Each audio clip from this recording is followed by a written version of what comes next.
சிவனே போற்றி, எந்நாட்டவர்க்கும் இறைவா போற்றி, ஏகம்பத்துரையந்தாய் போற்றி, பாகம் பெண்ணுருவானாய் போற்றி, அண்ணாமலையம் அண்ணா போற்றி, கண்ணாரமுத கடலே போற்றி, தெந்தில்லை மன்றனில் ஆடி போற்றி, இன்றடக்கார முதமானாய் போற்றி, காவாய் கனகத்திரளே போற்றி, கைலை மலையானே போற்றி போற்றி, அருள் தரும் பண்ணார் மொழியம்மையுடன் அமர்ந்தனாவுடையார் திருவடிகள் போற்றி போற்றி.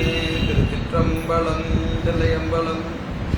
புலியர்கோன் வெப்பொழித்த புகழியர்கோன் கடல் போற்றி, ஆளிமிசை கல்மிதப்பில் அணிந்த பிரானடி போற்றி, வாழி திருநாவலூர் வந்தொண்டர் பதம் போற்றி, ஊடிமலி திருவாத ஊரர் திருத்தாள் போற்றி, சைவத்தின் மேல் சமயம் வேறு இல்லை, அதில் சார் சிவமாம் தெய்வத்தின் மேல் தெய்வம் இல்லனும், நான்மறை செம்பொருள் வாய்மை வைத்த சிறு தேவாரமும் திருவாசகமும் உய்வை தரச் செய்த நால்வர் கொன்றாள் எம் உயிர் துணையே, இலைவாழந்தனரே முதலாக சீர்படைத்த தொல்லையதாம் திரு தொண்ட தொகையடியார் பதம் போற்றி, கொள்ளையவர் புராண கதை உலகறிய விரித்துரைத்த செல்வமளி குந்தத்தூர் சேக்கிழாரடி போற்றி, ஈராண்டில் சிவஞானம் பெற்று எந்தமை கண்டார் இணைத்தாள் போற்றி, நாராண்ட பல்லடியார்க்கு அருள் புரிந்த அருள் நந்தி நற்றாள் போற்றி,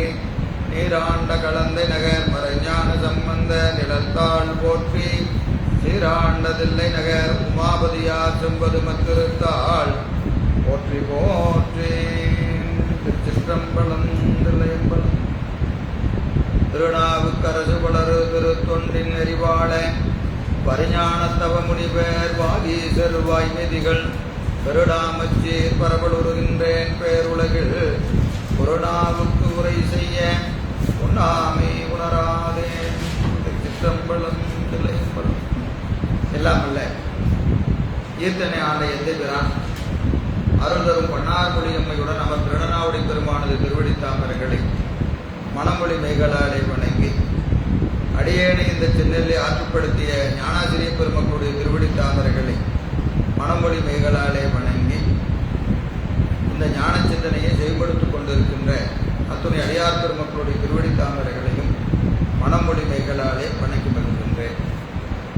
திருவருளும் குருவருளும் கூட்ட நம்முடைய அருளஞ்சி அருளி செய்த சிவஞான சித்தியார் ஆகிய இந்த ஞானப்படுகளை தொடர்ந்து சிந்திப்பதற்கும் வழிபாடு செய்வதற்கும் நமக்கு திருவருள் வாய்ப்பு பெற்றிருக்கிறது. அந்த வகையிலே திருவருளையும் குருவருளையும் நேர நினைந்து நாம் கடந்த வகுப்பில் சிவஞான சித்தியார் முதல் நூற்பா இரண்டாவது அதிகாரம் அதில் 73 பாடல் வரை நாம் சிந்தித்திருக்கிறோம். நமக்கு முதல் நூற்பா ஒருவனோடு ஒருத்தி ஒன்று என்று உரைத்திடும் உலகமெல்லாம் வருமுறை வந்து நின்று போவதும் ஆதலாலே தருபவன் ஒருவன் வேண்டும், தான் முதல் அனாதிமுத்த சித்துருவாகி மண்ணினின்றே மறுவித்திடும் என்கின்ற அந்த முதல் நூற்பா 3 கூறுகளை உடையது. முதல் கூறு ஒருவனோடு ஒருத்தி ஒன்று என்று உரைத்திடும் உலகமெல்லாம் வருமுறை வந்து நின்று போவதும் ஆதலாலே என்பது முதல் கூறு. இது நமக்கு 22வது பாடலில் இருந்து 48வது பாடல் வரை முதல் அதிகரணம் உலகம் முத்தொழில் படுவது. உலகம் முத்தொழில் படுவது என்பதை உலகாயதர் பௌத்தர்ல நமக்கு 2 வகையான பௌத்தர் யாராருங்க? மாத்துமிகர்,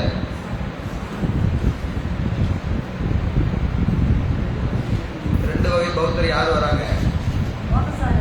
யோகசாரர், மாத்துமிகர், யோகசாரர் என்று சொல்லக்கூடிய இருவர். அப்புறம் சமணர், அதன் பிறகு மீமாஞ்சகர், அதன் பிறகு தார்க்கியர், அதன் பிறகு சாங்கியர் என்று சொல்லக்கூடிய பல்வேறு சமயங்களை எல்லாம் மறுத்து உலகம் உள்பொருள், அது தோன்றி நின்று ஒடுங்கும் என்பதை நமக்கு 48வது பாடல் வரை நிறுவினார். இது முதல் அதிகரணம். ஒருவனோடு ஒருத்தி ஒன்று என்று உரைத்திடும் உலகமெல்லாம் வருமுறை வந்து நின்று போவதும் ஆதலாலே தருபவன் ஒருவன் வேண்டும் என்பது முதல் அதிகாரம். அடுத்து இரண்டாவது அதிகாரம் நமக்கு என்னதுங்க? இரண்டாவது அதிகாரம் என்னது? தானே ஈருமாகி அனாதி முத்த சித்துரு மண்ணினின்றே மருவி வித்திடும். தானே ஈருமாகி அனாதி முத்த சித்துரு மண்ணினின்றே மருவி வித்திடும் என்பது இரண்டாவது அதிகாரம். அந்த அதிகரணம் இரண்டாவது அதிகரணம் நமக்கு 49வது பாடல்ல தொடங்கி எது வரைக்கும்? 79 வரைக்கும் இரண்டாவது அதிகரணம். இதை தான் நம்ம பார்த்து கொண்டு இருக்கிறோம். இதுல 49, 50, 51 ஆகிய 3 பாடல்கள் மண்ணினின்றே மருவி வித்திடும். மண்ணினின்றே மருவி வித்திடும் என்பதற்கு 3 பாடல்ல 49, 50, 51 இந்த 3 பாடல் சக்காரி வாதத்தை நிறுவி எப்படி கடன் ஒரு குடத்தை ஒரு குயவன் வயவது போல உலகத்தை ஆக்குவதற்கு ஒருவன் வேண்டும், கர்த்தா வேண்டும், நிமிர்த்தகாரனாகிய முதல்வன் வேண்டும் என்பதை 49, 50, 51 3 பாடலை நிறுவினார். அதன் பிறகு 52, 53, 54, 55, 56 ஆகிய 6 பாடல் 52 முதலாக 57 வரைக்கும் இருக்கிற 6 பாடல்ல என்ன செய்யறாருங்க? ஈருமாகி மருவி வித்திடும், ஈருமாகி மருவி வித்திடும் என்கின்ற கருத்து. அப்போ இரண்டாவது நூற்பாக இரண்டாவது அதிகரணத்தை 3 கூறா பிரிக்கிறார். இரண்டாவது அதிகரணம் 3 கூறு. அனாதி முத்த சித்துரு மண்ணினின்றே மருவி வித்திடும் என்பதுல மருவி வித்திடும் என்பதற்கு 3 பாட்டு, ஈருமாகி மருவி வித்திடும் என்பதற்கு 6 பாட்டு, அனாதி முத்த சித்துரு மண்ணினின்றே மருவி வித்திடும் என்பதற்கு 22 பாட்டு, 22 பாட்டு. அப்ப இரண்டாவது அதிகரணம் அதுல 3 கூறு இருக்கு. அந்த 3 கூறா பிரிச்சு அதுல இப்போ நம்ம 3வது கூறை தான் பார்த்து கொண்டு இருக்கிறோம். அதுல 50 இதுல இருந்து 56 இல்ல 58 இருந்து அனாதிமுத்த சித்துரு மண்ணினின்றே மருவித்திடும் என்பது 58வது பாடல்ல இருந்து நமக்கு காட்டுகிறார். அவன் அருவமே என்பதற்காக முதல்ல என்ன செய்யறாருங்க? சீலமோ உலகம் போல தெளிப்பெரிது அதனால் நிற்கும் கோலமும் அறிவாரில்லை ஆயினும் கூற நீ கேள் என்கிற பாடல்ல அவன் உருவம் கொள்வதால் அவனுக்கு ஒரு இடுக்கம் இல்லை. ஆனா அவன் எப்படிப்பட்டவன் என்பதை நம்ம என்ன செய்ய முடியாது? அறிய முடியாது. ஆயினும் உனக்கு நான் சொல்லுகிறேன். சொல்ல முடியாதுன்னு சொல்லிட்டு அப்படியே விட முடியாது. ஏதோ ஓரளவுக்கு என் அறிவுக்கு எட்டிய அளவில் உனக்கு சொல்லுகிறேன், உன் அறிவுக்கு விளங்குற மாதிரி நானே சொல்லுகிறேன் என்று எந்த பாடல சொல்றாரு? 58, 59, 60 என்பது எப்படி சொல்றாருங்க? நன்னிடும் உருவம் போல. அவனுக்கு உருவம் கொள்வதால இழுக்கு இல்லை. இறைவன் உருவம் கொள்வதனாலே அவனுக்கு இழுக்கு இல்லை என்பதை 59, 60 நன்னிடும் உருவம் என்னில் நமக்குள்ள உருவம் போல பண்ணிட ஒருவன் வேண்டும். அவனுக்கு உருவம் இருக்குதுன்னா நமக்கு உருவத்தை செய்வதற்கு ஒரு கர்த்தா இருக்காரா இல்லையா? அது மாதிரி அவனுக்கும் யார் வேணும்? ஒரு கர்த்தா வேண்டும். அவனுக்கு இல்லைன்னு சொன்னா நமக்கு இல்லாம இருக்கணும். நன்னிடும் உருவம் என்னில் நமக்குள்ள உருவம் போல பண்ணிட ஒருவன் வேண்டும். அப்ப பண்ணுவதற்கு ஒருவன் வேண்டும். எதை பண்றதுக்கு? உருவத்தை பண்றதுக்கு, உடம்ப பண்ணுவதற்கு ஒருவன் வேண்டும். இச்சையே என்னது? யாரோட இச்சை?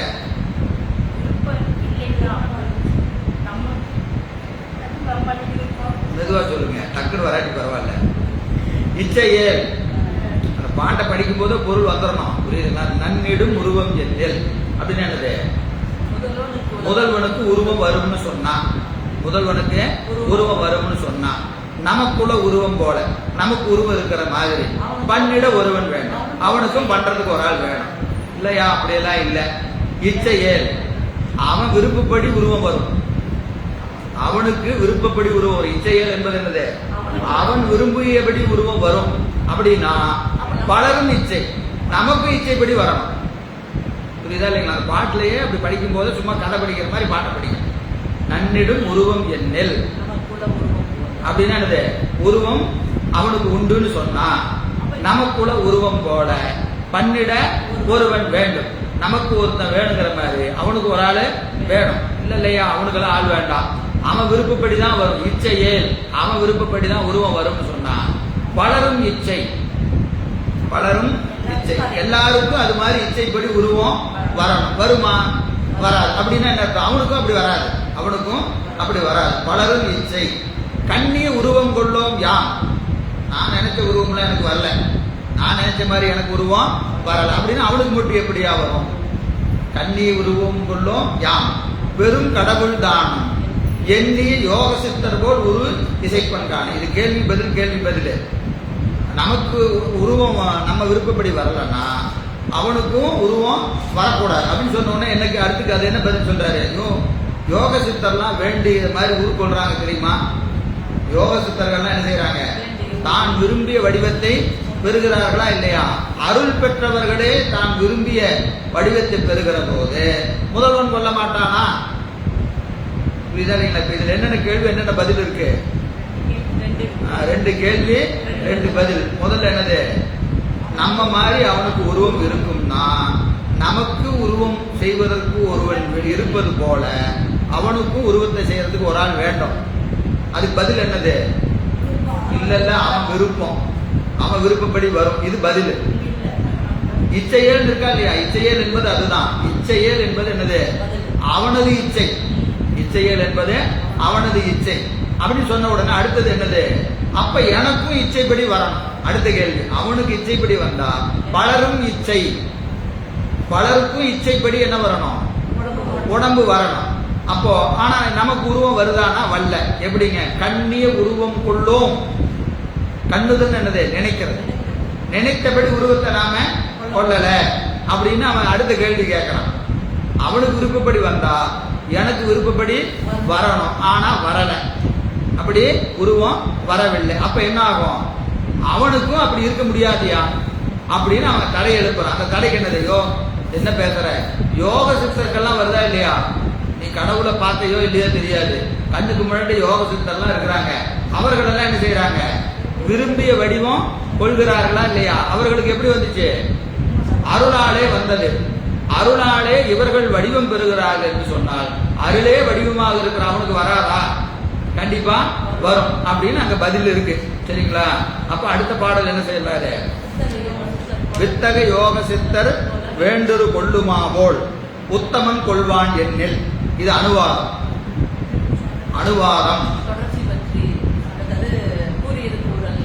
அனுவாதம் என்பது ஏற்கனவே சொன்ன கருத்தை மேல வலியுறுத்தி சொல்வது பயன் கருதி. அப்போ அந்த பதில் அங்க சொல்லியாச்சு. எப்படி சொல்லியாச்சு? யோக சித்தர்கள்லாம் வேண்டிய வடிவம் கொள்வார்கள்னு போன பாட்டிலே சொல்லியாச்சு. சரியா? அதை மீண்டும் ஒரு முறை சொல்ற. எப்படி சொல்றாரு? வித்தக யோக சித்தர் வேண்டுரு கொள்ளுமா போல் உத்தமன் கொள்வான் எண்ணில் அப்படின்னு நீ சொன்னீனா, அப்படின்னு சொன்னா இவன் என்ன ஆயிடுவான்? இவனும் யோகி ஆயிடுவான். அவர்களில் ஒருவன் ஆவான் அப்படின்னு அதுக்கு பதில் என்ன சொல்றாரு? அத்தகையவர்கள் எல்லாம் ஆக்குவது அருளால்.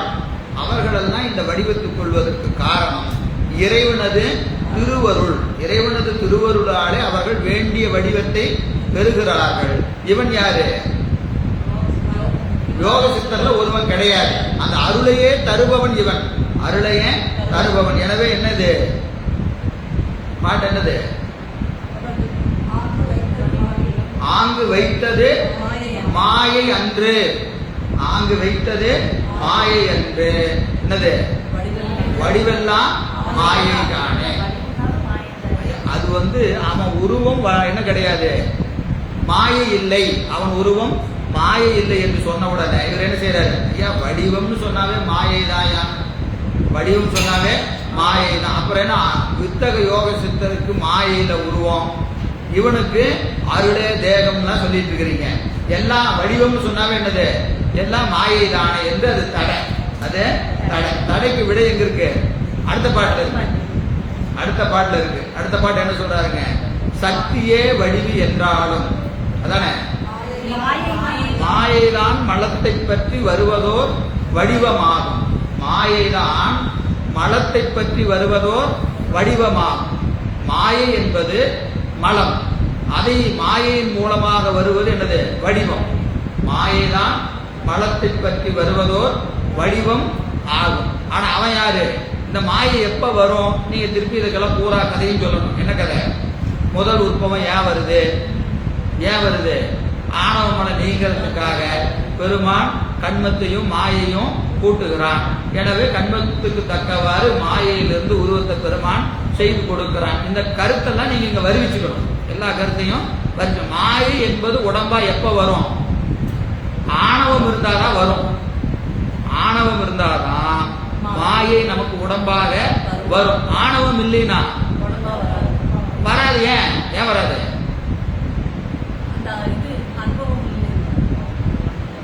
ஆணவம் இல்லை, பிறப்பே தேவையில்லை. பிறப்புக்கு வரதுக்கு காரணமே ஆணவம் நீங்கிறதுக்கு தான்.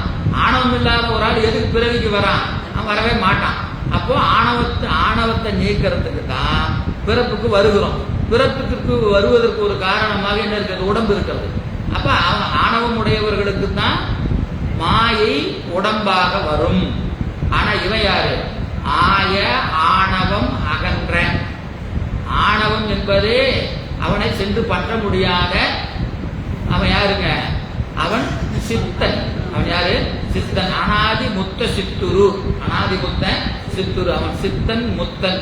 எப்போ? அனாதியாகவே. அனாதியாகவே சித்தன், அனாதியாகவே முத்தன். ஆய ஆணவம் அகன்ற அறிவொடு தொழிலை ஆர்க்கும் நாயகன். நம்முடைய அறிவையும் நம்முடைய தொழிலையும் ஆர்த்து நின்று நம்மை இயக்குகின்ற பேரறிவுடையவன் அவன். எனவே அவனுக்கு என்ன வராது? ஆணவமே அவனை பற்ற முடியாது என்று சொன்னால் ஆணவத்தின் காரியமாக ஆணவத்தினாலே வரக்கூடிய மாயை அவனுக்கு என்னவா வராது? உடம்பா வராது.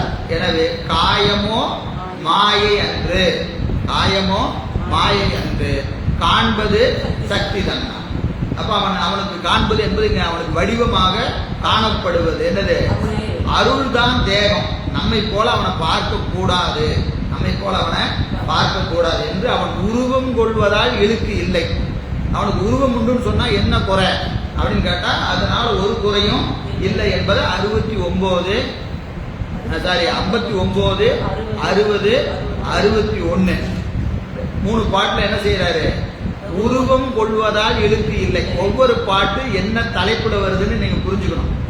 புரியுதா இல்லைங்களா? ஒவ்வொரு தலைப்பா நிறுவிக்கிட்டே வர 59, 60, 61 ஆகிய 3 பாடல்கள் எதற்காக? அவன் உருவம் கொள்வதால் இழுக்கு இல்லை. உருவம் கொள்வதால் இழுக்கு இல்லை என்பதற்கு 3 பாட்டு சொல்லிட்டார். அப்புறம் இல்ல அவன் அருவமே, அவனுக்கு உருவம் கிடையாது, அவன் அருவமே என்று சொல்லக்கூடியவர்களை மறுப்பதற்காக 62 என்ன பாட்டு? சக்தியே வடிவு என்றாலும் தான் பரிணாமமாகும். சக்தியே வடிவு என்றாலும் தான் பரிணாமமாகும். ஐயா எப்படி பார்த்தாலும் உருவம்னு சொல்லிட்டா அது என்னது? பரிணாமம். ஒன்று இன்னொன்றாய் மாறுதல், ஒன்று இன்னொன்றாய் மாறுதல். அப்படி மாறினா அதுக்கு என்ன பேர்? பரிணாமம்னு பேர். அது மாயை மாறினாலும் சரி, சக்தி மாறினாலும் சரி, அப்படி மாறுதுன்னு சொன்னாவே என்ன ஆயிடும்? பரிணாம பொருள் ஆயிடும். பரிணாம பொருள் எல்லாம் அனித்த பொருள். பரிணாம பொருள்லாம் அனித்த பொருள். சக்தியே வடிவு என்றாலும் தான் பரிணாமம் ஆகும். அத்தாள் நித்தமும் அழியும். அப்போ அனித்த பொருள் ஆயிடுவான். இது சக்தி அனித்த பொருள் ஆயிடுச்சுன்னா சிவமும் அனித்த பொருள் ஆயிடும். சிவமும் அனித்த பொருள் ஆயிடும். எனவே அவன் என்ன சொல்லக்கூடாது? சக்தி அவனுக்கு வடிவமா வரும், அவனுக்கு உருவம் உண்டுன்னு சொல்லாதீங்க. உருவம் உண்டுன்னு சொல்லாதீங்க. இதெல்லாம் நுட்பமான மறுப்பு. முதல்ல இந்த மறுப்புகளை நம்ம வாங்கிட்டாவே பெரிய விஷயம். புரியுதா இல்லைங்களா? இப்படி ஒரு மறுப்பை நாம தெரிஞ்சு பார்க்கணும். என்னங்க? உருவம்னு சொன்னா அது சக்தியா இருக்கட்டும், மாயா இருக்கட்டும், எல்லாமே பரிணாம பொருள் ஆயிடும். பரிணாம பொருள் அனித்த பொருள். அனித்த பொருள்கள் நம்ம யாரும் சொல்லக்கூடாது. பெருமான் நித்த பொருள், அவன் நித்த பொருள். எனவே சக்தி அவனுக்கு வடிவமா வரும்னு சொல்லாதங்கிறான். யாரு? இறைவனுக்கு அருவம் தான் உண்டு, அவனுக்கு வடிவம் இல்லை என்று சொல்லக்கூடிய சமயத்தா என்ன செய்யறாங்க? அவன் உருவம் கொள்ளுவான் என்று சொன்னால் அவனுக்கு இழுக்காக போயிடும். அதனால நீங்க அவனுக்கு உருவம் உண்டு சொல்லாதீங்க. அவன் அருவமே அப்படின்னு சொன்ன உடனே அவனை பார்த்து என்ன சொல்றாரு, ஐயா நீ நல்லா தான் சொல்ற, ஆனா உருவம் அருவம் உருவம் மூன்றுமே என்னது, எல்லாமே அத்துவாக்குள்ள இருக்கு. சுத்த தத்துவங்கள்ல மூணுமே இருக்கு, பாத்தியா இல்லையா? முதல்ல இருக்கிற 2 தத்துவம் என்னது, நாதம் விந்து, 2 அருவ தத்துவம். சதாசிவ தத்துவம் அருவுருவ தத்துவம். மகேஸ்வரன் சுத்த வித்தை என்பது உருவ தத்துவம். அப்ப நீ உருவம் சொன்னா அவன் அனித்தம்னு சொல்லுவான்னு சொன்னா அருவமும் அனித்தம் தான் தெரியுமா உனக்கு? ஏன்னா எல்லாம் என்னது அத்துவா மார்க்கத்துக்குள்ள வந்துருது. அத்துவான்னு என்னது, 6 அத்துவா இருக்கா இல்லையா? இந்த 6 அத்துவால சுத்த தத்துவங்களும் அதுல அடங்கும். சுத்த தத்துவத்துல அருவம் இருக்கிறது. அருவம்னு சொன்னாலும் நீ சொல்றது இடிக்கும். நீ உருவத்துக்கு என்ன குறை சொல்லுகிறையோ அந்த குறை எதுக்கு பொருந்தும்? அருவத்துக்கும் பொருந்தும் ஐயா. அத்துவா மார்க்கத்து உடான் அலன் இவன் அருமை தன்னை புத்திதான் உடையை போல புகழ்ந்தனை மொழியக்கு.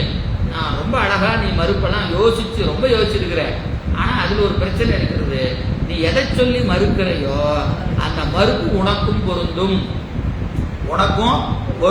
உருவத்திற்கு உண்டான மறுப்பு அருவத்துக்கும் பொருந்தும் என்று 62ல சொல்றார். 63 என்னது,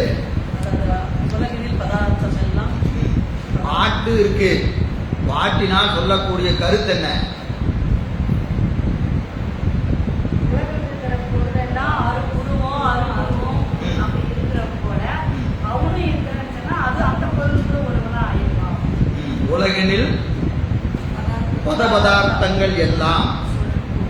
உலகினில் பதபதார்த்தங்கள் எல்லாம் உருவமோடு அருவமாகி நின்றிடும். ஒன்று ஆகா நின்ற அந்நிலையே போல அலைகளா அறிவந்தானும் அருவமே என்னில் குளவிய பதார்த்தத்து ஒன்றாய் கூடுவன் ஆய்ந்து குறித்திடாய். இப்ப நான் சொன்ன மறுப்பு தான் அது.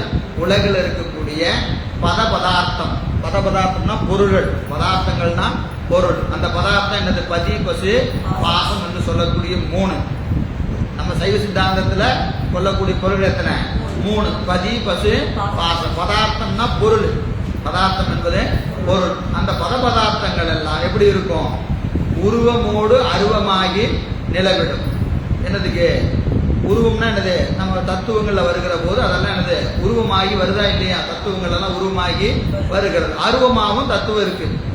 தத்துவங்கள்ல உருவமா வருகிற தத்துவமும் உண்டு, அருவமா வருகிற தத்துவம் உண்டு, அருவுருவமா வருகிற தத்துவமும் உண்டு.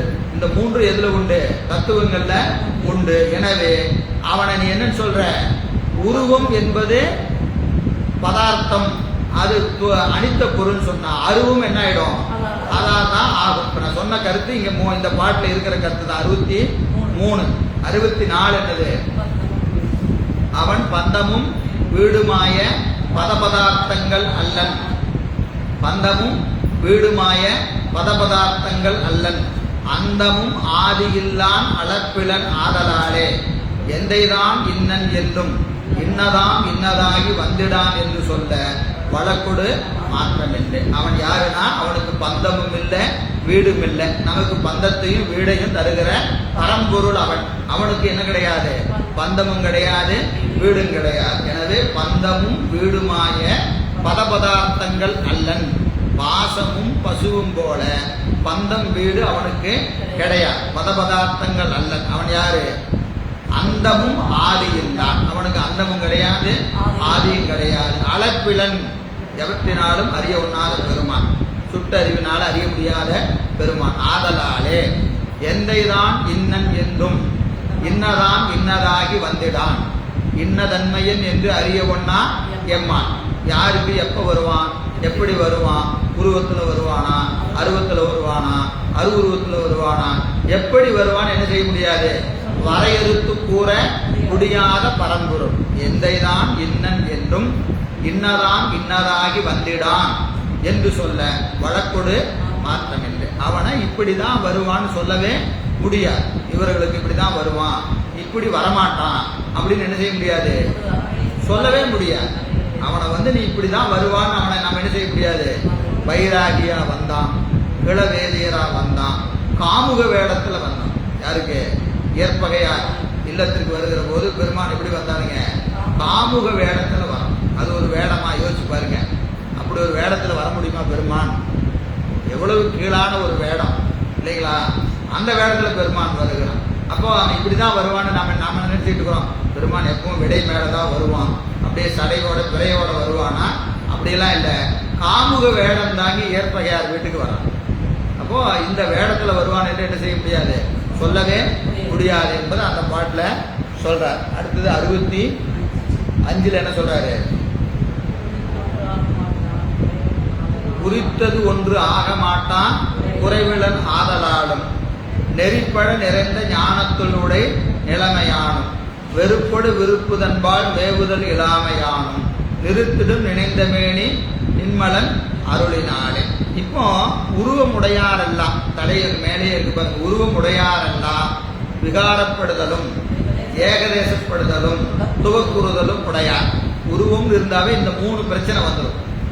உருவம் வந்தா என்ன பிரச்சனை இருக்கு? முதல்ல விகாரப்படுதல். விகாரப்படுதல் என்னதுங்க? தன் நிலையில மாறுறது. தன் நிலையில மாறுது. உருவம் இருந்தா விகாரம் இருக்கும். எப்படி? இளமை, குழந்தை பருவம், இளமை பருவம், வயோதிக பருவம். இது என்னதுங்க? விகாரம் தானே. ஒன்றுல இருந்து ஒன்று மாறிக்கிட்டே வருதா இல்லையா? அது விகாரம். அப்புறம் ஏகதேசப்படுதல். எதனால ஏகதேசம் வருது? கருவிகள் வழியா தொழில் செய்யறதுனால. கருவிகள்லாம் ஏகதேசம் உடையது. கண்ணால பார்க்கணும்னா எவ்வளவு தூரம் பார்க்கலாம்? கண்ணு எவ்வளவு தூரம் பார்க்குமோ அவ்வளவு. நல்லா கண்ணு தெரிஞ்சா புத்தகத்திலே எழுத்து தெரியும். சரியா பார்க்கலன்னா கண்ணாடி போட்டாதான் தெரியும். ஏன்னா ஏகதேசம் ஆயுதா இல்லையா? இந்த கண்ணுக்கு எல்லா கண்ணும் ஒரே மாதிரி இல்லை. எல்லா கண்ணும் ஒவ்வொரு மாதிரி இருக்கு. ஒவ்வொரு திருசா இருக்குது. சில பேர் காது பக்கத்து வீட்டுல பேசுறதெல்லாம் கேட்குது. அவளை பாம்பு காதியா அப்படின்னு சொல்லுவோம். சிலருக்கு காதுகிட்ட வந்து கத்துனாவே தெரிய மாட்டேங்குது இல்லையா? அப்ப என்னது? ஏகதேசப்படுதா இல்லையா? அப்ப கருவிகள் இருந்தாலே கருவிகள் வழி அறிகிற போது நமக்கு என்ன வந்துடும்? ஏகதேசம் வரும், விகாரம் வரும், ஏகதேசம் வரும், துவக்குறுதல். துவக்குறுதல் என்னது? துவக்குறுதல்னா பந்தித்தல், அவத்தை. அவத்தை துவக்குறுதல்னா அவத்தை. கருவி நல்லா இருந்தா நல்லா நடத்தினாரியாமோ, கருவி நல்லா இல்லைன்னா ஒண்ணுமே புரியலப்போ. இங்க என்னது? நமக்கு அங்க கருவி வேலை செய்யறத பொறுத்து இருக்கு இல்லையா? துவக்குறுதலும் உடையார் எனப்பட்டு இந்த 3 பிரச்சனை உருவம்னு வந்தாவே வந்துடும். ஏகதேசப்படுறது, துவக்குறுதல், விகாரப்படுதல் ஆகிய 3ம் யாருக்கு உண்டு? உருவம்னு இருந்தாவே இதெல்லாம் இருக்கும். எனவே முதல்வனுக்கு உருவு உண்டு என்று சொன்னால் அவனும் என்ன செய்வான்? ஏகதேசப்படுவான், துவக்குருவான், விகாரப்படுவான். இந்த 3 அவனுக்கு வருமா இல்லையா அப்படின்னு சொல்ற தடைக்கு தான் இந்த பாட்டு. அதுக்கு அழகா சொல்றார். முதல்ல என்ன பிரச்சனை? விகாரப்படுதல். விகாரப்படுதல். விகாரப்படுதல்னா என்னதுங்க? இப்பதானே சொன்னோம். விகாரப்படுதல் என்னது? மாறிக்கிட்டே வர்றது. இளமை, முதுமை, இப்படி எல்லாம் மாறிக்கிட்டே இருக்கா இல்லையா? நரை திரை மூப்பு, நரை திரை மூப்பு. உடம்புன்னு இருந்தா இதெல்லாம் இருக்கும். இதெல்லாம் இருக்கும். அவனுக்கு அது கிடையாது. ஏன்னு கேட்டா நம்ம நினைச்ச மாதிரி நம்ம உடம்ப மாத்திக்க முடியுமா? முடியாது. நான் திடீர்னு இளமை ஆகணும் அப்படி நினைச்ச இளமை ஆக முடியுமா? ஆக முடியாது. ஆனா அவன் யாரு? நினைச்சா ஆயிடுவான். நமக்கு குறித்தது ஒன்று ஆக மாட்டா குறைவு. நினைச்சபடி ஆக முடியாத குறை நமக்கு இருக்கிறது. நினைச்ச மாதிரி நம்மளால ஆக முடியுமா? உடம்ப மாத்திக்க முடியுமா? மாத்திக்க முடியாது. ஆனா அவன் என்ன செய்யலாம்? மாத்திக்கலாம். அப்போ அவன் நினைச்சபடி அவன் உடம்பு இருக்கும், நாம நினைச்சபடி நம்ம உடம்பு இருக்காது. அப்ப விகாரப்படுவதற்கு காரணம் நினைந்தபடி உருவம் இருக்காது. நினைந்தபடி உருவம் இருக்காது.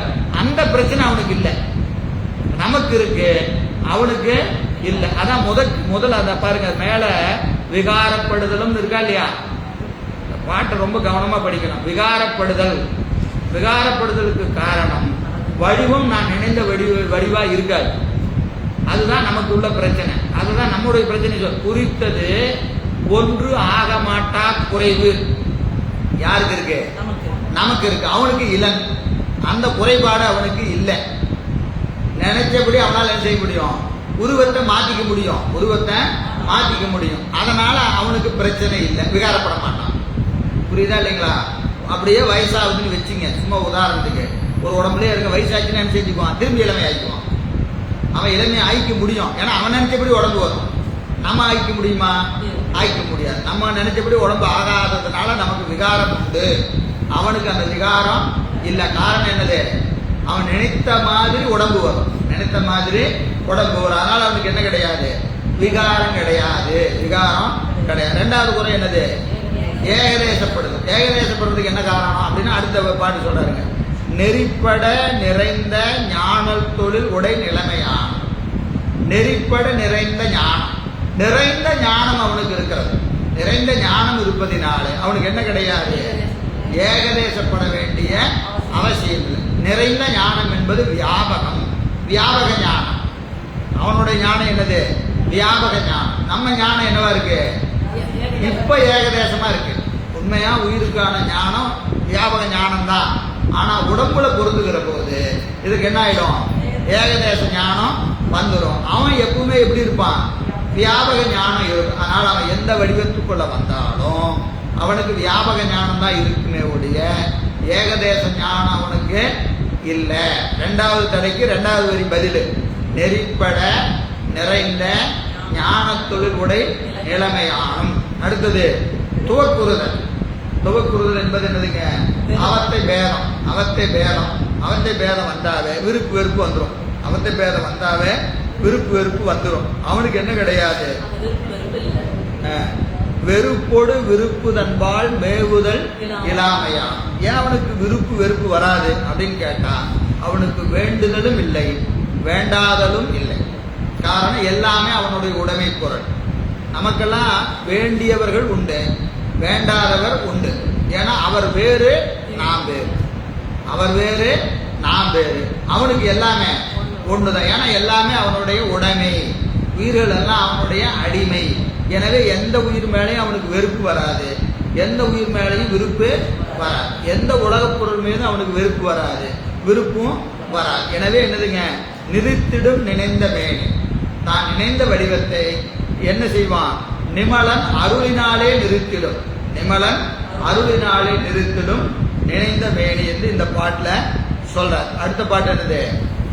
அப்படிப்பட்ட பெருமான் இப்படி அவனுக்கு என்னது? நினைச்சபடி வடிவம் கொள்வான் என்று சொன்னார். அவனுக்கு விருப்பு கிடையாது, வெறுப்பு கிடையாது, வியாபக ஞானம் இருக்கிறது.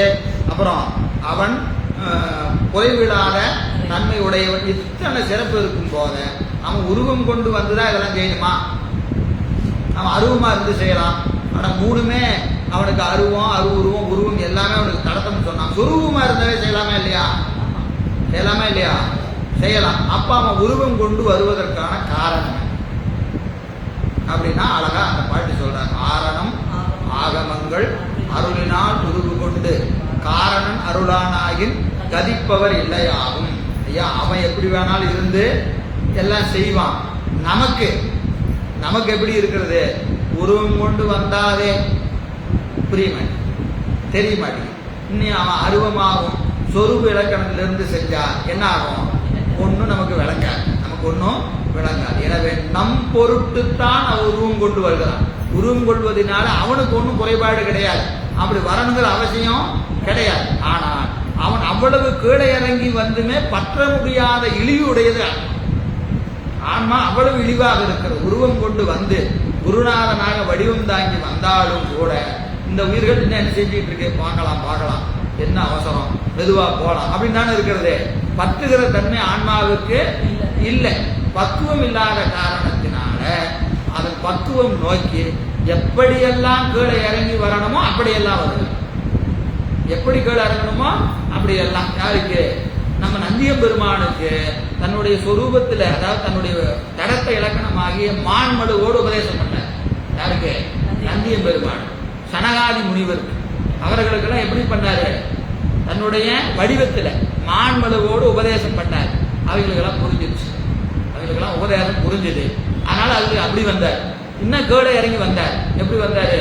அங்க மெய்கண்டாராக, நம்முடைய சந்தான குறவர்களாக இறங்கி வந்து உபதேசம் பண்ணார்.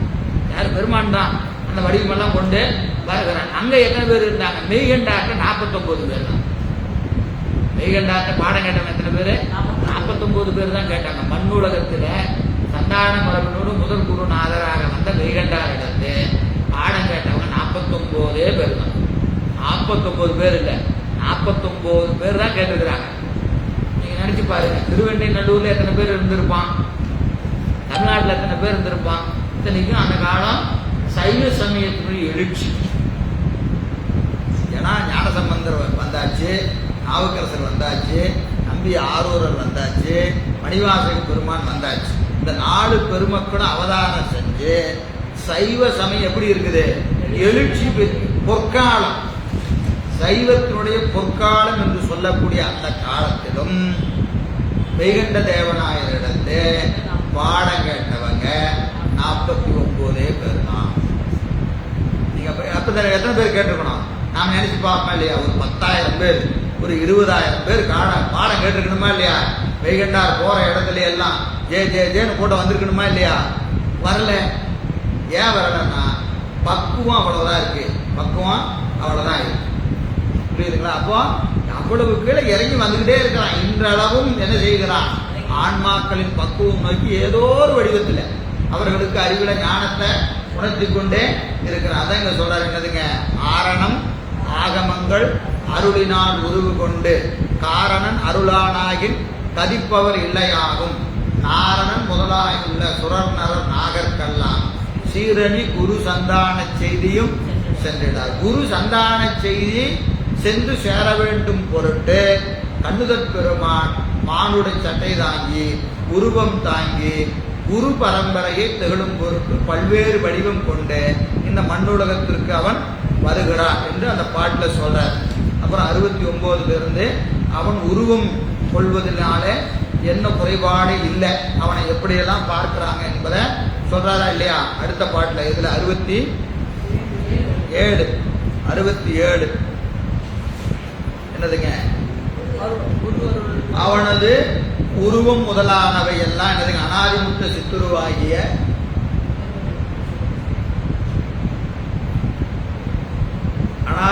சித்துருவாகிய முதல்வனுக்கு தனு உண்டாகவே அத்தனு பற்றி கரணபுவன போகங்களும் உண்டாம் எனப்பட்டு அவன் வாக்கு மனாதீத கோசரன் என்றல் வலுவாய் முடியும் போலும் என்னும் ஆசங்கை நீக்குதற்கு எழுந்தது அப்படின்னு சொல்லி அரந்தன் குரு அருள் தரும் கரணாரி சாங்கம் அருள் உணர்வு அருள் உருவில் தோன்றும் கருமமோடு குணங்களும் அருள் உபாங்கம் எல்லாம் தான் அருள் தனக்கென ஒன்று இன்றி அருள் உயிர் உயிர்க்கு என்று ஆக்கினன் அசித்தனன்றே என்று அவன் வடிவம், அவன் கைகால் அருள் என்னது அருள் தான், சாங்கம் அருள், உபாங்கம் அருள், அவன் கையில் வைத்திருக்க பொருள்கள் எல்லாம் அருள், எல்லாமே அருள் தான். அந்த வடிவத்துல நீங்க காண்கின்ற எல்லாமே என்னது அருள் தான் என்று சொல்லி அந்த அருளை உணராதவங்க அவன் என்ன செய்வாங்க, பல்வேறு வகையா சொல்லுவாங்க. எப்படி சொல்லுவாங்கன்னா 68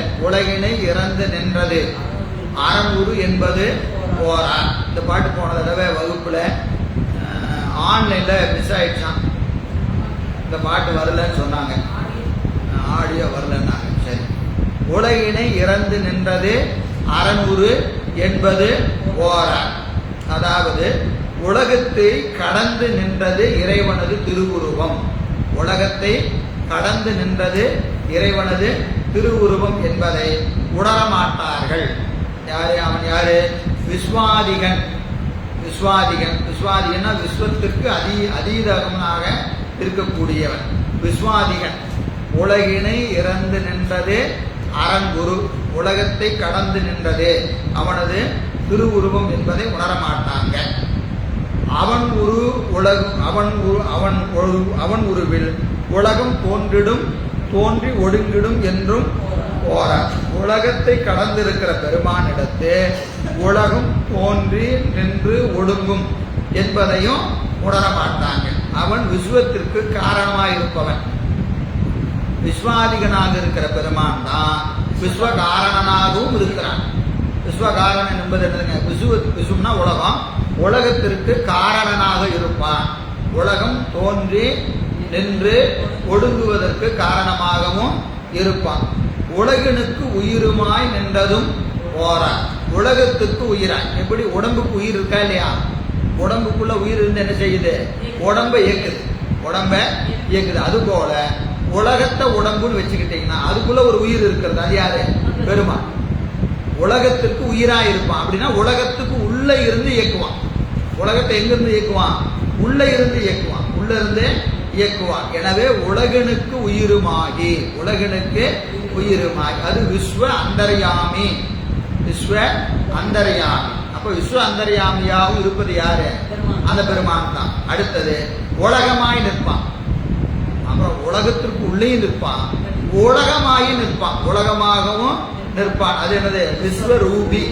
விஸ்வரூபி. அப்ப பெருமான் 4 நிலையில நிற்பான்.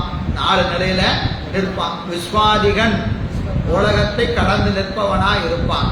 விஸ்வகாரணன், உலகம் தோன்றி நின்று ஒடுங்குவதற்கு காரணமாய் இருப்பான். விஸ்வத்தை இயக்குவதற்காக விஸ்வ அந்தர்யாமியாய் இருப்பான். உலகத்தை இயக்கும் பொருட்டு உள்ளே இருப்பான். அடுத்தது உலகமாயும் இருப்பான். விஸ்வரூபி என்று 4 நிலை. அதான் இந்த பாட்டு. என்னதுங்க? உலகினை இறந்து நின்றது அரண்குரு என்பது ஓரார். உலகுக்கு உயிருமாய், உலகுக்கு உலகினில் அரண்குரு என்னது நினைக்கணும்?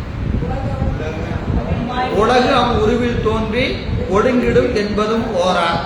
உலகுக்கு உயிருமாய், உலகுமாய் நின்றதும் ஓரார். இப்படி உணராதவங்கள்லாம், இந்த 4 நிலையிலும் பெருமான் இருப்பான் என்பதை உணராதவர்கள் அவனை என்ன சொல்லுவாங்க? உலகினில் ஒருவன். நம்மை போல ஒருவன் யார்? உலகத்துல 1000 பேர் இருக்கான்.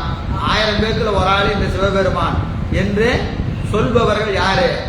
அவனை உணராதவர்கள். அவனை உணராதவங்க சிவபெருமான் என்னன்னு சொல்லுவாங்க? நம்மில் ஒருவர் என்று சொல்லுவாங்க. இன்னும் சில பேர் இருக்கிறாங்க, நம்மில் ஒருவர்லாம் இல்லைங்க, அவன் தேவர்கள்ல ஒருவன். இன்னும் கொஞ்சம் மேல இருக்கு என்ன சொல்றான்? தேவர்கள்ல ஒருவன் அப்படின்னு சொல்றவனும் இருக்கிறான். யாரு? 3 பேர் இருக்காங்களா இல்லையா? திருமால், பிரமன் என்று சொல்லக்கூடிய 2 பேர்த்தோட ஒருவன் யாரு? இந்த உருத்திரன் என்று தேவர்களில் ஒருவன் என்று சொல்லக்கூடியவங்களும் இருக்கிறாங்க. அது அடுத்த பாட்டில் சொல்றாரு. தேவரில் ஒருவன் என்பர் திருவுரு சிவனை. திருவுரு சிவனை. தேவர் மூவராய் நின்றது ஓரன். அவன் மூவராகவும் நிற்கிறான். மூவராகவும் நிற்கிறான். மூவருக்கு தலைவனாகவும் நிற்கிறான் இல்லைங்களா? முதல் உரு பாதி மாதர் ஆவதும் உணரார். ஆணொரு பெண்ணாக அவன் அர்த்தநாரீஸ்வரனா நிற்பதையும் உணர மாட்டாங்க. அரியருக்கு ஒன்னா ஆதி. அரிக்கும் அறியாதவன், அயனுக்கும் அறியாத அந்த பெருமான் என்னவா நிற்கிறான்? தீப்புளமா நின்றதை அறியாதவங்க அவனை என்ன சொல்லுவாங்க? தேவரில் ஒருவன் என்பர். தேவரில் ஒருவன் என்பர். சிவ அவனை உணராதவங்கள்லாம், அவன் உணராதவங்களை என்ன சொல்லுவாங்க? தேவர்ல ஒருவன் என்று சொல்லுவாங்க. இன்னும் சில பேர் இருக்கிறாங்க. என்னது? யோகியாய். அவன் எப்படி இருக்கிறான்னா பல வடிவம் தாங்கி வருகிறான். 70வது பாட்டு. யோகியாய் இருந்து உயிர்க்கு போகத்தை புரிதல் ஓரார். போகியாய் இருந்து உயிர்க்கு போகத்தை புரிதல் ஓரார். மாகேஸ்வர மூர்த்தம். மாகேஸ்வர மூர்த்தம் 25 போன வகுப்புல எழுதி போட்டோமா இல்லையா? அது என்னென்ன வடிவம் இருக்கு? போகி, யோகி, தேகி. 3 வேடம். 25 பிரிச்சா என்ன செய்யலாம்? போகமூர்த்தம், வேகமூர்த்தம், யோகமூர்த்தம் என்று 3. யோகமூர்த்தம் என்பது தட்சிணாமூர்த்தி, இதெல்லாம் ஆலமர் சொல்வரெல்லாம் யோகமூர்த்தி. போகி என்பது என்னது? போகத்தை தருவது. யாரு? நம்முடைய நடராஜ பெருமான், தியாகேச பெருமான், அம்மையப்பர், இதெல்லாம் என்னது? போகத்தை தருவது. வேகி என்பது என்னது? அட்ட வீரட்டத்தில் வந்த மூர்த்தம் எல்லாம் அது சங்காரத்தை செய்யற கடவுளா வரானா இல்லையா? அது என்னது? வேகி. வேகமா வர்றது. எது? அழித்தல் கடவுள். அழித்தல் கடவுள். எனவே போகத்தை தருவது காத்தல். அழித்தல் என்பது வேகமா வர்றது, வேகமூர்த்தம். போகம் என்பது அருளல். படைத்தல், காத்தல், அருள் என்று 3 வடிவத்திலையும் அவன் வருவான். 3 வடிவத்திலையும் அவன் வருவான். மாகேஸ்வர மூர்த்தம் 25. 25ல எந்த மூர்த்தம் எல்லாம் அடங்குதா இல்லையா? போன வகுப்புல எல்லாம் எழுதி போட்டோம். அதாங்க என்னது? யோகியா இருந்து போகியா இருந்து உயிருக்கு போகத்தை புரிதல். போகியாவும் வருவான், ஏகியாவும் வருவான், என்னவா வருவான்? யோகியாகவும் வருவான். ஊகியா மூடரெல்லாம், அவனை பற்றி அறியாத மூடரெல்லாம் உம்பரில் ஒருவன் என்றான். நல்ல தேவர்ல ஒரு ஆளியா என்று அவனை சொல்லுவான். அடுத்த பாடல் 71. ஒன்றோடு ஒன்று ஒவ்வா வேடம் ஒருவனே தரித்துக் கொண்டு நின்றலான் உலகம் நீங்க நின்றனம் என்றும் ஓர அன்றிய வேடம் எல்லாம் அறுபுரி தொழில் என்றும் போறார். கொன்றது வினையை கொன்று நின்ற அக்குணம் என்றும் போறார். ஒன்றோடு ஒன்று ஒவ்வா வேடம். ஏன்னா அந்த 25 பொருத்தம் சொன்னான். யோகி, போகி, வேகி. இது ஒண்ணுக்கு ஒண்ணு எதிர்மறையான வேடம். காத்தல் கடவுளே அழித்தல் கடவுளாகவும் வருவான். அழித்தல் கடவுளே அருள் கடவுளாகவும் வருவான். ஒன்றுக்கொண்டு என்னது? மாறுபட்ட வேடம். ஒன்றுக்கொன்று மாறுபட்ட வேடம். அதான் சொல்ற ஒன்றோடு ஒன்று ஒவ்வா வேடம். ஒவ்வா வேடம் யாரு? ஒருவனே தரித்து கொண்டு நிற்றலால். ஒரே ஆள் தான். அவன் போகியா வந்தாலும் அவன் தான், வேகியா வந்தாலும் அவன் தான், போகியா வந்தாலும் அவன் தான். எப்படி வந்தாலும் யாரு? ஒரு ஆள் தான். ஒரே ஆள் தான் பல வேடங்கள் கட்டி வருகிறான். எனவே ஒருவனே தரித்து கொண்டு நிற்றலால் அன்றிய வேடம் எல்லாம் அருள்புலி தொழில் என்றும் போறான். அவன் வேகியா வந்தாலும் போகியா வந்தாலும் யோகியா வந்தாலும் உனக்கு வேடம் தான் வேற. வேலை ஒரே வேலை தான். வேலை என்னது? ஒரே வேலை. என்ன வேலை? அருள் செய்யறதாயா. அருள் செய்யறதுதான் வேலை. வேடம் தான் வேற வேற வேடம். இது என்னையா இப்படியா கரெக்ட மாதிரி வராரு. இங்க அப்படியே சாந்த சொருபியா நிக்கிறாரு. சாந்த சொருபியா நின்னாலும் அருள் தான். மிரட்டுற மாதிரி வந்தாலும் அருள் தான். இங்க மிரட்டுனா கேட்பான்னா அவனுக்கு மிரட்டுற மாதிரி வருவான். சாந்த சொருபியா வந்தா கேட்பானா சாந்த சொருபியா வருவான். மொத்தத்துல என்ன செய்வான்?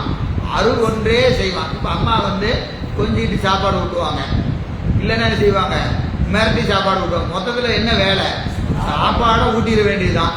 கொஞ்சிட்டு ஊட்டும் போது சாப்பிட்டுட்டா அடி மிச்சம். இல்லைன்னு என்ன செய்யணும்? அடியை வாங்கிட்டு சாப்பிட வேண்டியதுதான். ஆனா மொத்தத்துல சாப்பிட்டு தான் ஆகணும். அப்ப அம்மா பார்த்தா திடீர்னு அந்த குழந்தைக்கு கொஞ்சிட்டு இருக்கும் போது முடியாதுங்க.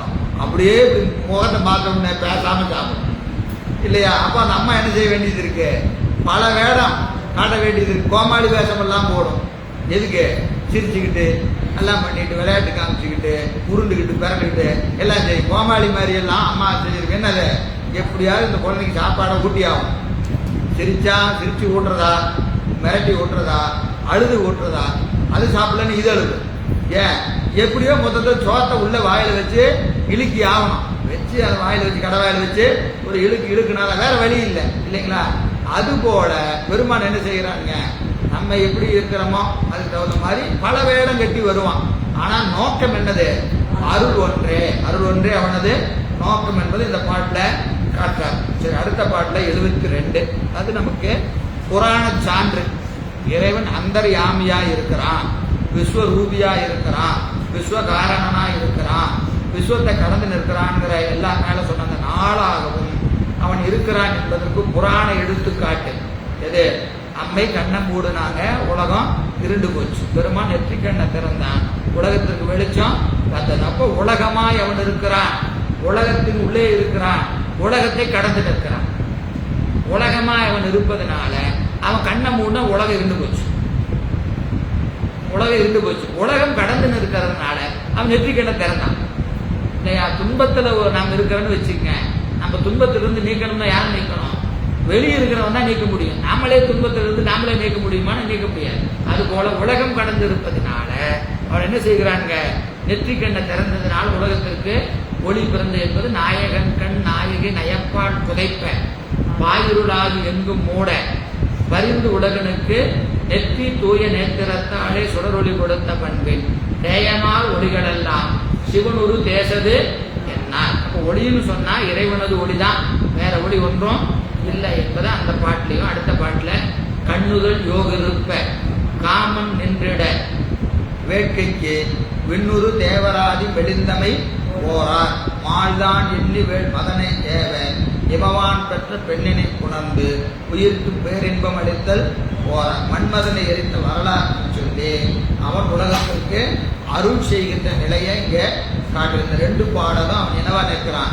விஸ்வரூபி, விஸ்வ அந்தர்யாமி, விஸ்வகாரணன், விஸ்வ அதீகன் என்று சொல்லக்கூடிய 4ஆவும் அவன் இருக்கிறான் என்பதற்கு 2 புராண சான்று சொல்றார். காமனை எரித்த வரலாறு, அம்மை கண்ணை மறைத்த வரலாறு என்று 2ஐயும் சொல்லுகிறார் என்று சொல்லி நம்ம இது கடந்த வகுப்புல இதுவரைக்கும் நாம சிந்தித்திருக்கிறோம். இவ்வளவு நீண்டமா ஒரு அறிமுகம் வேணுமான்னு கேட்டா வேண்டும் தான். ஏன்னா போன புக்கை வச்சது இப்பதானே எடுத்திருக்கிறோம், அப்படித்தானே?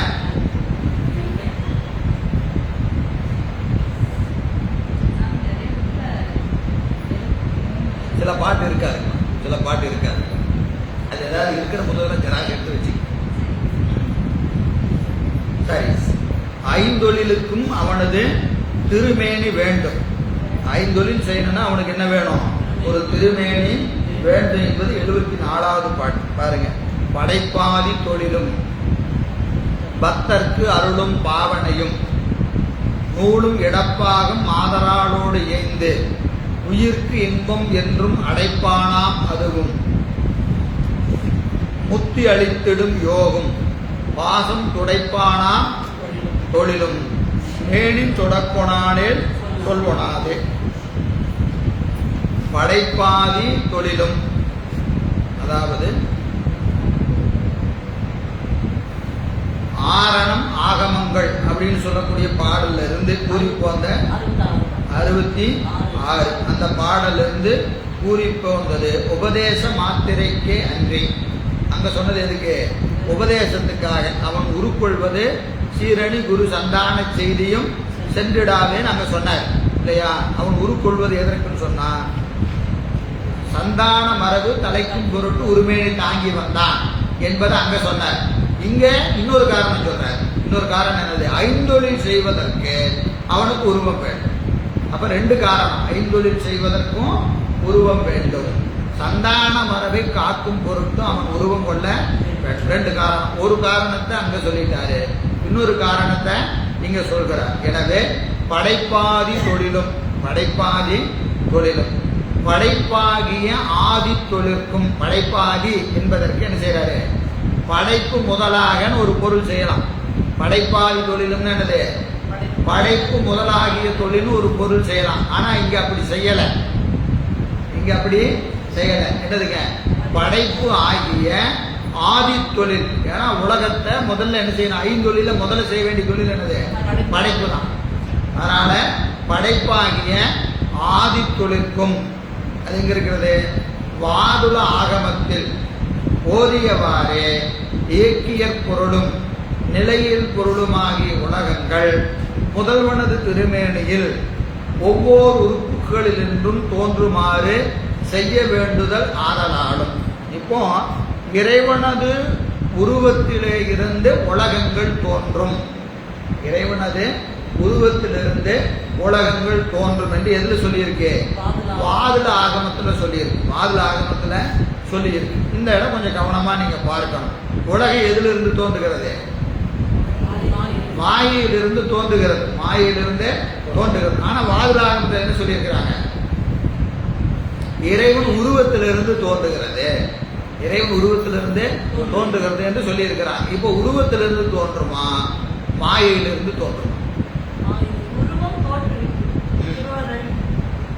அதாவது ஆகமங்கள்ல ஒவ்வொரு காரணம் பற்றி ஒவ்வொரு கருத்துக்கள் சொல்லப்படும். அப்ப மாயையிலிருந்து தோன்றும் என்பதுதான் முடிந்த முடிவு. ஆனா அந்த மாயையை தோற்றுவிப்பதற்கு இறைவனது உறுப்புகள் இன்றியமையாது. அந்த உறுப்புகள் முதலாக நின்று மாயையிலிருந்து உலகத்தை தோற்றுவிப்பான். உலகத்தை தோற்றுவிப்பான். அவ்வளவுதான் கருத்து. இப்ப உதாரணத்துக்கு நீங்க பார்த்தீங்கன்னா சில வேதங்கள்ல சூத்திரன் இங்கிருந்து வந்தான், பிராமணன் இங்கிருந்து வந்தான், சத்திரியன் இங்கிருந்து வந்தான்னு ஒரு சொல்றாங்களா இல்லையா? பாதத்துல இருந்து சூத்திரன் வந்தான், தலையிலிருந்து யார் வந்தான்? அந்தனர் வந்தான்னா ஆகமங்கள்லையும் வேதத்திலையும் சொல்லியிருக்கு. ஆனா உண்மையா சைவ சித்தாந்தத்திலேன்னு சொல்லியிருக்கு, இறைவனால் உயிர்கள் படைக்கப்படவில்லை. இறைவனால் உயிர்கள் படைக்கப்படவில்லை. அப்போ உயிர்கள் எப்ப இருக்கிறது? அதுவும் அனாதிநித்த பொருள் தான்.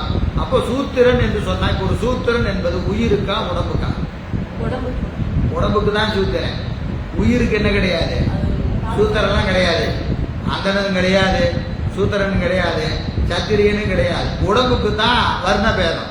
வர்ண பேதம் எதுக்கு? உடம்புக்கு. எதை வச்சு வர்ண பேதம் வருது? எங்க பிறக்கிறானோ அதை வச்சு. இவன் அந்த அந்தன வீட்டுல பிறந்தா இவன் பிராமணன், சூத்திரன் வீட்டுல பிறந்தா சூத்திரன். உயிர் எங்க பிறக்கிறது அதை பொறுத்து தான் வர்ண பேதமே ஒழிய உயிருக்கு என்ன கிடையாது? வர்ண பேதம் கிடையாது. உயிருக்கு வர்ண பேதம் கிடையாது. ஆண் பெண் பேதமே கிடையாது. நீங்க வர்ண பேதத்துக்கு ஏன் போவானே? ஆண் பெண்கிற பேதமே உயிருக்கு கிடையாது. அப்ப இதெல்லாம் என்னன்னு கேட்டீங்கன்னா ஆகமங்கள்ல சில கருத்துக்கள் சில காரணம் பற்றி சொல்லப்பட்டிருக்கு. சில என்கிற காரணம் பற்றி சொல்லப்பட்டது. அது மாதிரி வாழுட ஆகமத்துல இறைவனது இன்னென்ன உறுப்புகளிலே இருந்து இன்னென்ன வகையான உலகங்கள் தோன்றும் என்று சொல்லப்பட்டிருக்கிறது. அதனால என்ன வேணும்? அவனுக்கு உருவம் வேணும். உருவம் இருந்தாதானே நீங்க அதை சொல்ல முடியும். அவனுக்கு உருவமே இல்லைன்னு சொல்லிட்டா இந்த ஆகமம் பொய்பட்டு போகும், பிழைப்பட்டு போகும். அதனால என்ன செய்யறாங்க? இறைவன் உயிர்கள் பொருட்டு செய்யக்கூடிய ஐந்தொழிற்கும், உயிர்கள் பொருட்டு செய்யக்கூடிய ஐந்தொழிற்கும் உலகத்திற்கு முதல் பொருளாகிய மாயை, உலகத்திற்கு முதல் பொருளாகிய மாயையிலிருந்து சுத்த மாயை, அசுத்த மாயை, பிரகிருதி மாயை என்று சொல்லக்கூடிய மாயைகளை தோற்றுவித்து அவற்றை இயக்குவதற்கும் என்ன வேணும்? ஒரு உருவம் வேணும். புரியுதா இல்லைங்களா? இப்ப சுத்த மாயையை தோற்றுவிக்கிறான்னு வச்சுக்கேன், அப்படியே கொஞ்சம் பின்னாடி காலச்சக்கரத்தை ஓட்டி பாருங்க. சுத்த மாயையிலிருந்து தத்துவங்கள் தோன்றுகின்ற முறைமை. தோற்றுகிற போது எப்படி தோற்றுவிப்பான்? சுத்தமாயில தத்துவங்கள் தோற்றுவிக்கின்ற முறைமை. நாதம் முதல்ல ஒண்ணு, 5க்கு வேண்டாம், 1ல நில்லுங்க. நாதம் எப்படி தோன்றும்?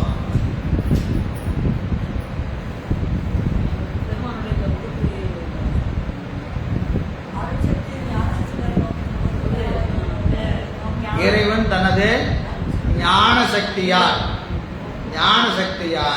எதை நோக்குகிறான்? சுத்தமாயை நோக்குகிறான். நோக்குகிற போது என்ன தோன்றுகிறது? நாதம்ங்கிற தத்துவம் தோன்றுகிறது. உடனே என்ன செய்யறான்? மேல இருந்து அங்க வந்து உட்காந்துக்கிறான். மேல இருந்து எங்க? நாதாந்தத்துல இருக்கிற பெருமான் நாதத்துல வந்து உட்காரம். ஒரு உதாரணம் உங்களுக்கு சொன்னா புரியும். இப்ப இந்த இடமெல்லாம் ஒரு சேரா இருக்குன்னு வச்சுங்க. இங்க இருந்து அந்த பக்கம் போகணும். பூரா என்னவா இருக்கு?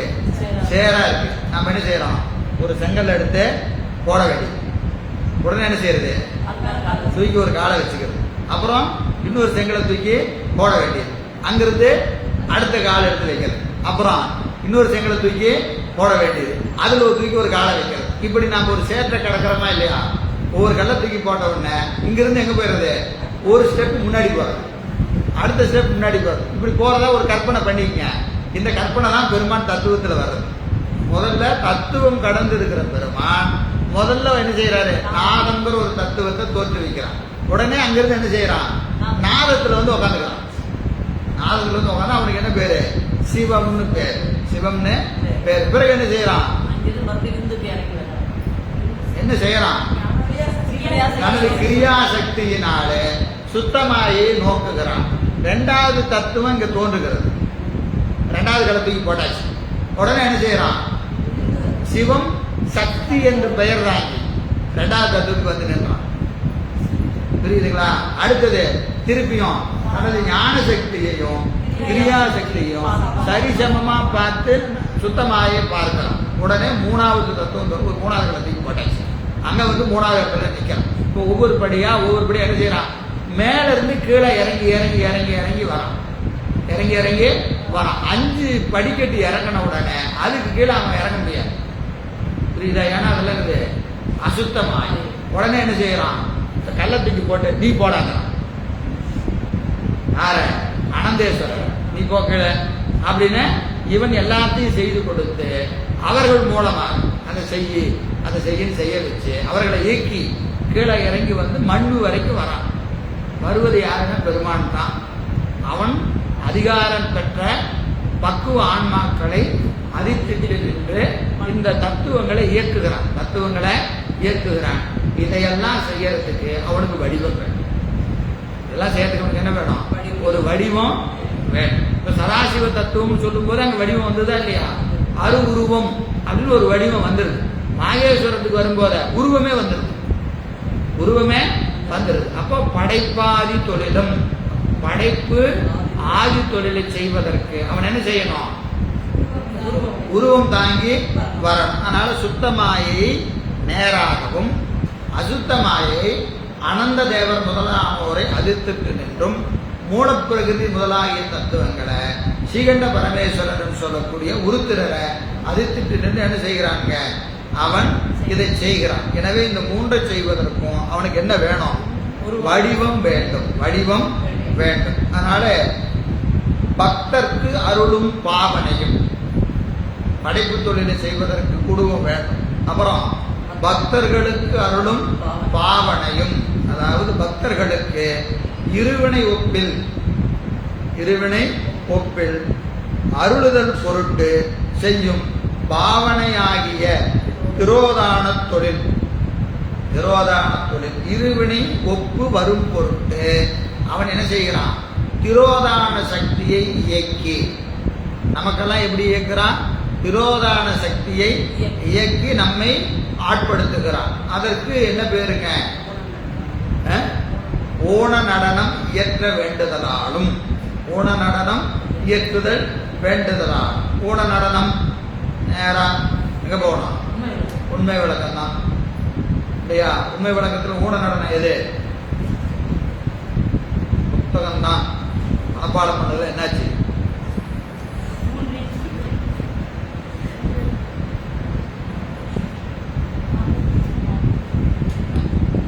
தோற்றம் துடியதனில் தோயும் திதி அமைப்பில் சாற்றியிடும் அங்கியிலே சங்காரம் ஊற்றமா ஊன்று மலர்பாதத்தே உற்ற திரோதம் முத்தி நான்ற மலர்பாதத்தே நாடு.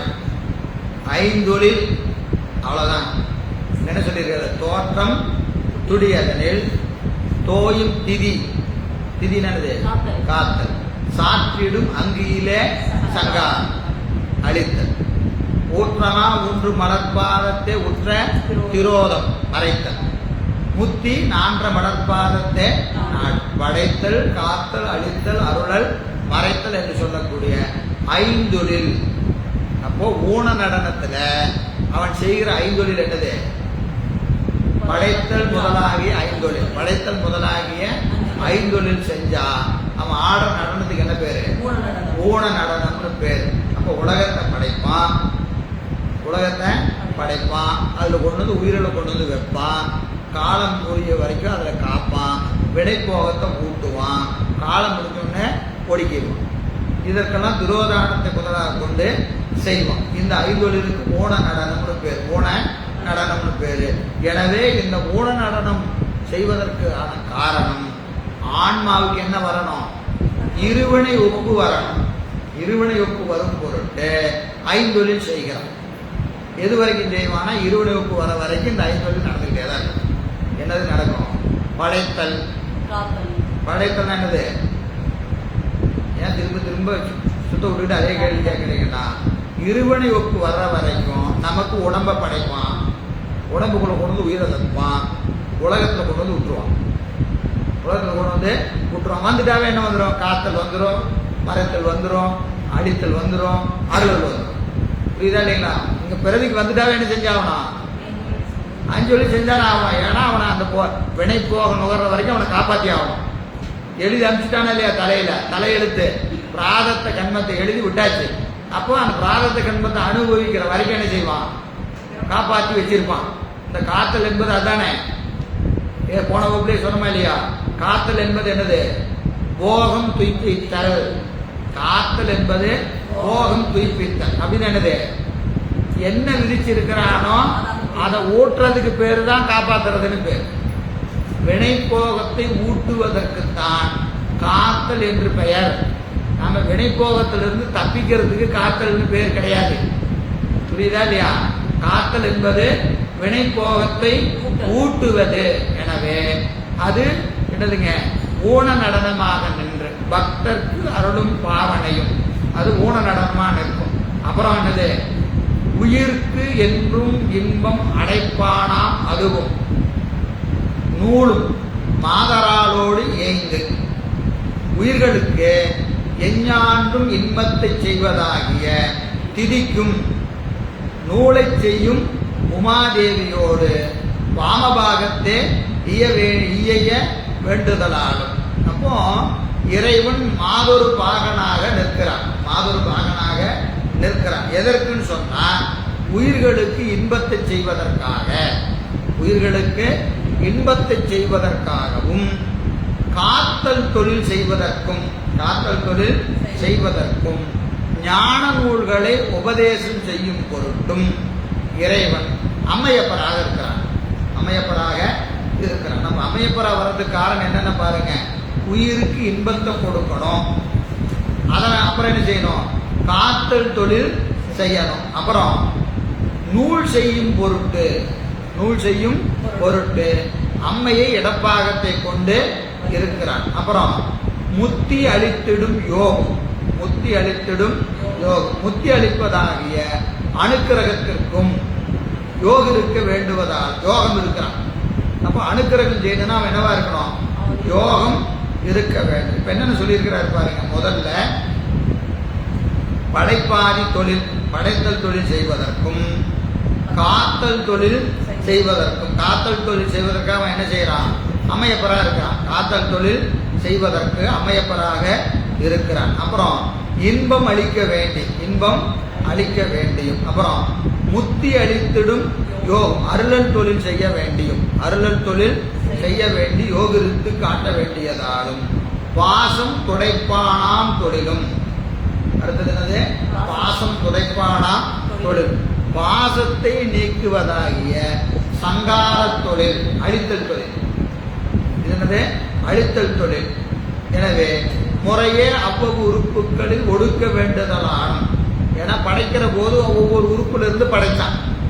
ஒடுக்குகிற போது என்ன செய்வான்? அந்தந்த உறுப்புல போய் ஒடுக்குவான், அந்தந்த உறுப்புல போய் ஒடுக்குவான். எனவே அந்த ஒடுக்கத்தை செய்யும் பொருட்டும் மேனி தொடக்கானாலே சொல்வனாதே.